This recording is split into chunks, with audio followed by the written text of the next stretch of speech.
Laxmikant Sahu BJP প্রার্থী ঝাড়গ্রামের আমার সঙ্গে যোগ দিয়েছেন। তিনি 10 মিনিটের জন্য আমাদের সঙ্গে যোগ দিয়েছেন, এরপর প্রচারে যাবেন। আমি তার কাছে একবার যেতে চাই। লক্ষ্মীকান্ত সাহু, কিশলয়ের অগ্নিবাণে আপনাকে স্বাগত। আপনি প্রচারের মাঝে যোগ দিয়েছেন, অনেক ধন্যবাদ তার জন্য। আমার প্রশ্ন হচ্ছে, এখানে বিতর্ক চলছে নারী সুরক্ষা, দুর্নীতি, অনুপ্রবেশ। প্রধানমন্ত্রী এই তিনটে ইস্যু নিয়ে বারবার কথা বলছেন। আমার কথা হচ্ছে তৃণমূলের কথা, যে আপনারা যা প্রতিশ্রুতি দিচ্ছেন আপনাদের সংকল্প পত্রে, আমার কাছেও একটা কপি রয়েছে, সেগুলো মিথ্যে কথা, আপনারা এগুলো অ্যাকচুয়ালি ইমপ্লিমেন্ট করবেন না। তার উত্তরে আপনি কি বলবেন স্যার, বলুন। দেখুন, ভারতীয় জনতা পার্টি ভারতবর্ষে 22টা রাজ্যে সরকার চলছে। 22টা রাজ্যে সরকার চলছে মানে নিশ্চয়ই আমরা উন্নতি করে জনগণের পরিষেবা দিচ্ছি। সুতরাং মানুষ জানেন যে ভারতীয় জনতা পার্টি প্রতিশ্রুতি দেয় মানে সেটা করে দেখিয়েছে। ভারতীয় জনতা পার্টি করোনার সময় টিকা দিয়েছে, সেই তৃণমূল কংগ্রেস বলেছে এটা বিজেপির টিকা। ভারতীয় জনতা পার্টি 370 সরিয়েছে, বিজেপি বলেছে, তৃণমূল বলেছে এটা বিজেপির প্রোপাগান্ডা। এটা প্রোপাগান্ডা নয়, এটা দেশের সার্বভৌমত্ব রক্ষার প্রশ্ন। বিজেপি বলেছে ভারত বাংলাদেশে বর্ডার দেবে, সুতরাং বিজেপি যেটা বলে সেটা সম্পূর্ণভাবে করে দেখে। এটা মোদীজির এটাই গ্যারান্টি। মমতা ব্যানার্জির মতো ভাঁওতাবাজি নয়। আপনি ঝাড়গ্রাম শহরে আসুন, আমি দেখাবো।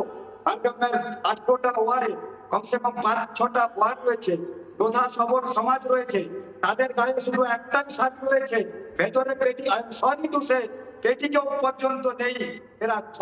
এরা ছাদও দেয়নি, তারা কান্নায় ভেসে পড়ছেন। আমি আজকে দহিপুরে ছিলাম প্রচারে, সেখানেও সেই একই অবস্থা। একটাই কাপড় পরে আমার মা বোন দিদিরা রয়েছেন, কারণ এই সমাজটা কি আমাদের সমাজ নয়? ওনাদের উন্নতি যদি না হয় তাহলে আমাদের উন্নতি নেই। উনাদের উন্নতি হবে না, আমার উন্নতি হবে, এটা সম্পূর্ণ সমাজে হতে পারে না। সম্পূর্ণ মমতা ব্যানার্জি পুরোপুরি ব্যর্থ রয়েছেন পরিষেবা দিতে। লক্ষ্মীকান্ত বাবু, আমি একটা প্রশ্ন করছি। মমতা বন্দ্যোপাধ্যায় বিভিন্ন সভায় গিয়ে বলছেন যে আদিবাসী, লোধা, সবর, এদের সবার নাম ইলেকশন কমিশন বিজেপির কথায় কেটে দিয়েছে। তাই জন্য এরা কেউ, আদিবাসী, লোধা, সবর সম্প্রদায় এবং বিভিন্ন সম্প্রদায়, মতুয়া, রাজবংশী, কেউ নাকি বিজেপিকে এইবার ভোট দিবে না, সবাই নাকি তৃণমূলকে ভোট দেবে, বিজেপিকে কেউ ভোট দেবে না, এমনটা মমতা বন্দ্যোপাধ্যায় বিভিন্ন সভায় ঘুরে ঘুরে বলছেন। আপনার উত্তর?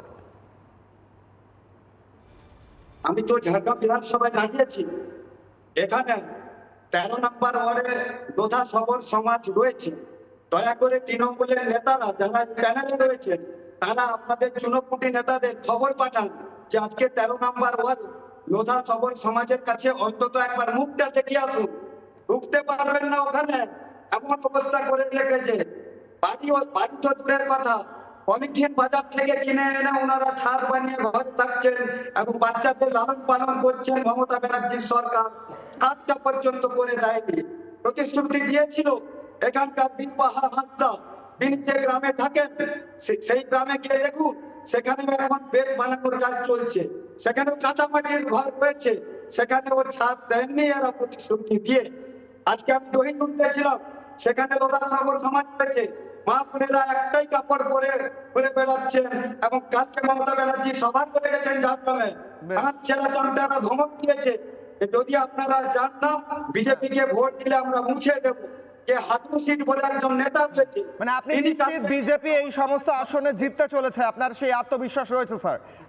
হ্যাঁ, একদম আত্মবিশ্বাস রয়েছে। তৃণমূল দলটাই থাকা উচিত নয়। বেশ, অনেক ধন্যবাদ। লক্ষ্মীকান্ত সাহু আমাদের সঙ্গে ছিলেন, বিজেপি প্রার্থী ঝাড়গ্রামের। নানা ধরনের কন্টেন্ট দেখার জন্য লাইক করুন, শেয়ার করুন আমাদের ফেসবুক পেজ, সাবস্ক্রাইব করুন আমাদের ইউটিউব চ্যানেল।